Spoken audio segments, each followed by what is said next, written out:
Welcome to the floor, my non-existent viewers. My lamp on my desk is being very finicky right now and it's not turning on properly. I think I need to replace its light bulb. So for better lighting's sake, I'm using both my overhead light and some natural lighting. I got my window right here. I'm filming this on my floor today. And joining us is S'mores Cat. This is part 2 of List Week. And yesterday I filmed my top 6 favorite movies of 2024, but for every best list, there has to be a worst list as well. So today, I'm going to be counting down my top 6 worst movies of 2024. Now, like I said yesterday, I'm doing a top 6 this year because I feel like there were only 6 films that I saw in 2024 that I flat out disliked. So the whole top 6 thing kind of just worked out in my favor. And keep in mind, I haven't seen every film that's come out this year. There's probably a lot of really bad movies that I've missed. And this list is based completely off of my opinion.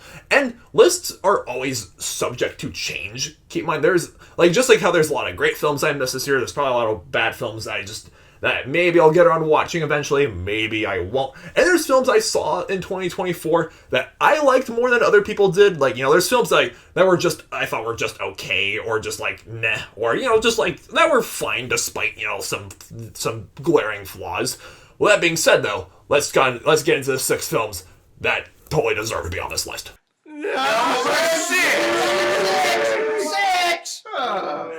Alright, kicking off my list for my number 6 spot goes to The Crow. Bill Skarsgård, my man, he was so good in Nosferatu, but was terrible in this. It's funny how, some actors are, consistently inconsistent with their roles. The Crow is just, a spit on Brandon Lee's grave. May he rest in peace. This reboot has no reason to exist. It's way too edgy. It's way too dark. It takes itself way too seriously. The Bill Skarsgård's character takes, no damage from bullets or swords, and the final act is just so over the top and it's so just ridiculous. It's nothing in this film feels like it's at stake, and it takes itself way too seriously, and it's not even that sexy either, because the central storyline is he has to avenge his girlfriend after they escaped from prison together. Just this film, nothing about it makes any sense. Number 5! Alright, so for my number 5 choice, I didn't even give this film a rating because of how confused I was, on my feelings towards the film. I reviewed it as part of a Turtle Tuesday episode back in October, and I was just so perplexed, just driving home from the theater on my feelings. But the more I think about this film, it's honestly, this is going to be a theme throughout this video. The more I think about these movies, the worse they get. Case in point, Joker, Folie à Deux. What the heck was Todd Phillips? I haven't seen any of the Hangover films. I've heard praises for the first Hangover, but nothing but, garbage things about all its sequels. And, the guy just can't make sequels. Because Joker in 2019 was one of the best movies of 2019, for sure. And I was really excited for Folie à Deux, and I was seriously disappointed. Just, what was this? It's I know I'm not the first person to bring this up, but Todd Phillips had complete, creative control over this film. Him and Joaquin Phoenix. This movie was not ruined by studio interference. It's just the first film made so much money that Warner Bros. Hey, you guys, you have to make a sequel for this. Not even Todd Phillips or Joaquin Phoenix wanted to make a Joker sequel. And they did anyway, so I'm personally under the belief, like many others, that Todd Phillips and Joaquin Phoenix made this film super bad on purpose.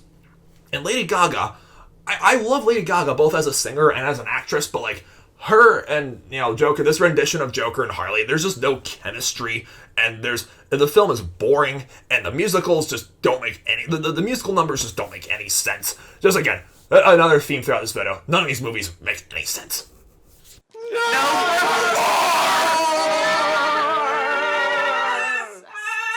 Alright, my number 4 spot. Again, just like with Todd Phillips, Eli Roth, what were you thinking? Borderlands. Eli Roth is, I haven't seen too many of his films, but I've seen The Green Inferno. That movie is dumber than a pile of bricks, too. Eli Roth is known for over-the-top, violent, R-rated gore fests. Why couldn't they give Borderlands an R rating? Again, I've never played any Borderlands games, but I've befriended a lot of Borderlands fans over the years, and it's this film just completely doo-doos all over the games.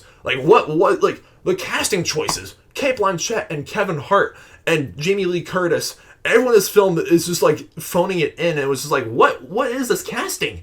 Because the actors are way older than the characters are supposed to be playing, and like, you know, Jack Black as Claptrap is just annoying, and like the CGI is terrible, the action scenes, the film tries to have a sense of humor with itself, so I'll give it like kind of kudos for not taking itself too seriously. But like, I stand by what I said in my review. Borderlands probably would make like a better like TVMA like Adult Swim cartoon series. Like, that would be super cool. Like, this film, again, it has no reason to exist, and just when I thought that, like, you know, the past few years have been so hit or miss with like film adaptations of video games or TV adaptations of video games, and this film continues the curse of, like, you know, video games and movies just not getting along.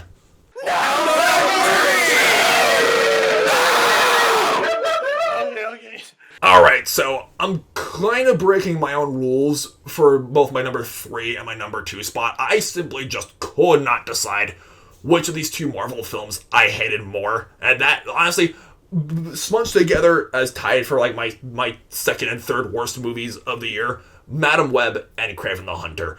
I really don't know which film I hate more, because Madam Web is like funny bad, like it's really cringy bad, not boring bad like Kraven the Hunter is, but at the same time, Kraven the Hunter, I'll give it this, had better action scenes than Madam Web did, with, you know, with its R rating and things like that. But both films have terrible CGI, terrible characters, terrible writing, terrible direction, and it's just like, they're just slogs to get through. And Dakota Johnson, I'm so glad to hear that she fired her agents after Madam Web, and her just like talking trash about her own movie, and like, because none of the characters in either film have any chemistry with each other. It's not engaging, and it's just like, both films are just, it's just cannon fodder for the memes. The memes!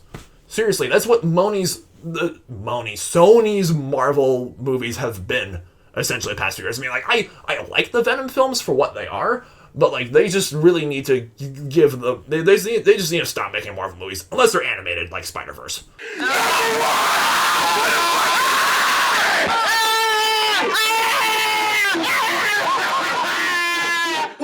Alright, my number 1 worst movie of the year, I gotta be totally honest, I remember when I was writing my notebook, like piecing together my lists that I plan on making within the next week, I truly, like, don't remember much from this film at all. So I had to go back through my channel and rewatch my review for this film, and as well as watch other people's reviews for this movie just to jog my memory of it. And that, my friends, my pick for the number 1 worst movie of 2024 is Night Swim.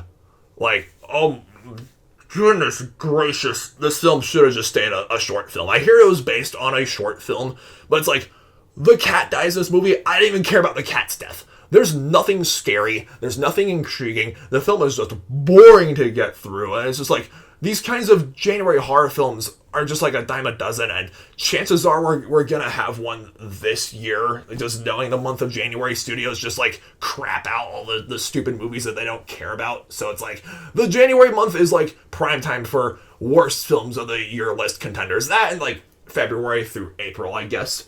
That's like the time where, like, you know, the movie season is kind of like at its lowest point.